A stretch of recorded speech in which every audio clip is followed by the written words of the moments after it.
ছাত্রছাত্রী আমার চ্যানেলে ভিডিওটি দেখার জন্য স্বাগত জানাই। তোমরা যারা 2024 সালে নবম শ্রেণীতে ফার্স্ট ইউনিট টেস্ট পরীক্ষা দেবে তাদের জন্য রায় ও মার্টিন প্রশ্নবিচিত্রা থেকে মডেল প্রশ্নপত্র 3 এর এমসিকিউ এবং এসএকিউ প্রশ্ন উত্তর নিয়ে আজকের ভিডিওতে হাজির হয়েছি। আশা করি ভিডিওটি শুরু থেকে শেষ পর্যন্ত মনোযোগ সহকারে দেখবে, তাতে অনেক উপকৃত হবে। তো চলো আবার শুরু করা যাক। একের দাগে রয়েছে ঠিক উত্তরটি নির্বাচন করো। একের এক, করিকর সমান বরিশে জলধারা। করিকর কথার অর্থ কি? সঠিক উত্তর হবে গয়ের দাগে হাতির সুর। পরবর্তী প্রশ্ন একের দুয়ের দাগে একে পূর্বাপর সব বলতে দাও। পূর্বাপর শব্দের অর্থ কি? পূর্বাপর শব্দের অর্থ হচ্ছে আগে পরে। পরবর্তী প্রশ্ন একের তিনের দাগে বহুদূর পর্যন্ত ছড়িয়েছিল ইলিয়াসের। উত্তর হবে সুনাম ছড়িয়েছিল। পরবর্তী প্রশ্ন একের চারের দাগে প্লেটোর দোরগোড়ায় কি লেখা ছিল জানিস? প্লেটো কে ছিলেন? সঠিক উত্তর হবে ক্ষয়ের দাগে গ্রিক দার্শনিক ছিলেন প্লেটো।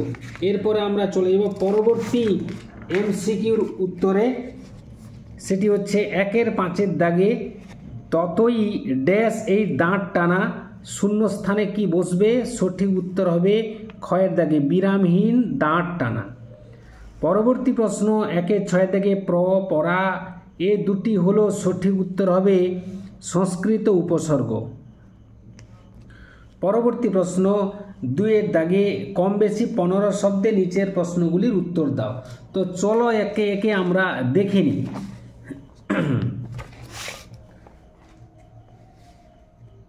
চারি মেঘে বরি জল দেয় অষ্টগজরাজ, এর সরলার্থ লেখো। উত্তর হবে চারি মেঘ হলো সম্বর্ত, আবর্ত, পুষ্কর ও দ্রোণ। এই চার প্রকার মেঘের বাহন হলো অষ্টগজরাজ বা দিকগজ, অর্থাৎ ঐরাবত, পুণ্ডরীক, বামন, কুমুদ, অঞ্জন, পুষ্পদন্ত, সার্বভৌম ও সুপ্রতীক। এই 8টি হাতি 4 রকম মেঘের সাহায্যে কলিঙ্গ দেশে প্রবল বৃষ্টিপাত ঘটায়। পরবর্তী প্রশ্ন দুয়ের দাগে বিশিষ্ট প্রিয় বন্ধু হলে কে কার প্রিয় বন্ধু হলো? উত্তর হবে ধীবরের সত্যবাদিতা, নিজবৃত্তির প্রতি নিষ্ঠা ও উদার মনোভাবে মুগ্ধ হয়ে রাজশ্যালক ধীবরকে প্রিয় বন্ধু বলে গ্রহণ করেন। পরবর্তী প্রশ্ন দুয়ের তিনের দাগে কিরবিজ কারা? উত্তর হবে রাশিয়ার কিরগিজস্তানের উপজাতি শ্রেণীর দুর্ধর্ষ দস্যু দলেরা হলো কিরবিজ। এরপরে আমরা জেনে নেব দুইয়ের চারের দাগে গভীর তৃপ্তির সঙ্গে ভেবেছি। বক্তার তৃপ্তির কারণ কি ছিল? উত্তর হবে গল্পকথক সুকুমার এখন কলেজে বাংলা পড়ায়, তাকে আর স্কুলে অঙ্ক কষতে হয় না। অঙ্কের হাত থেকে মুক্তি, এটাই ছিল গভীর তৃপ্তির কারণ। পরবর্তী প্রশ্ন দুইয়ের পাঁচের দাগে স্রোতের বিদ্রুপ শুনি, অর্থাৎ এখানে প্রশ্নটি হচ্ছে স্রোতের প্রবল প্রাণ কে আহরণ করে? উত্তর হবে ভাটার শোষণ স্রোতের প্রবল প্রাণ আহরণ করে। এরপরে আমরা পরবর্তী প্রশ্নতে চলে যাব ব্যাকরণগত প্রশ্নতে।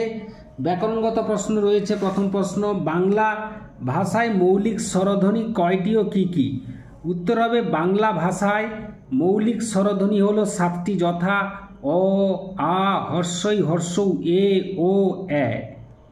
দুইয়ের 7এর দাগে প্রশ্ন উদাহরণ সহ অপিনীতির বিষয়টি বুঝিয়ে দাও।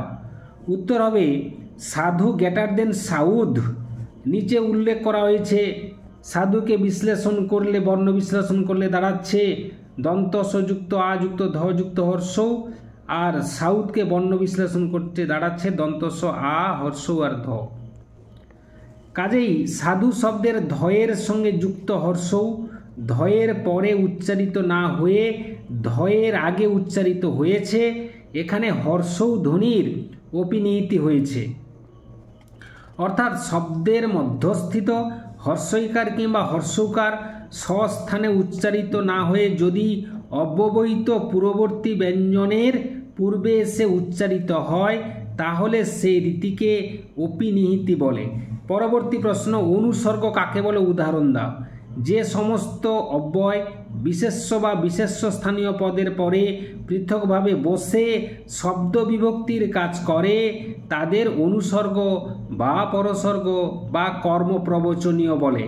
যেমন হতে, থেকে, চেয়ে, জন্য নিমিত্ত লাগিয়া, বনাম, বাবদ, দ্বারা, দিয়ে ইত্যাদি হলো অনুসর্গের উদাহরণ। পরবর্তী প্রশ্ন 2-9 দাগে প্রত্যয় নির্ণয় করো।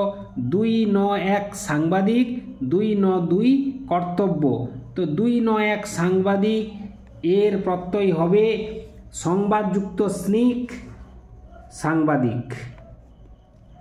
কর্তব্যকে প্রত্যয় নির্ণয় করলে হবে ক্রিযুক্ত তব্য।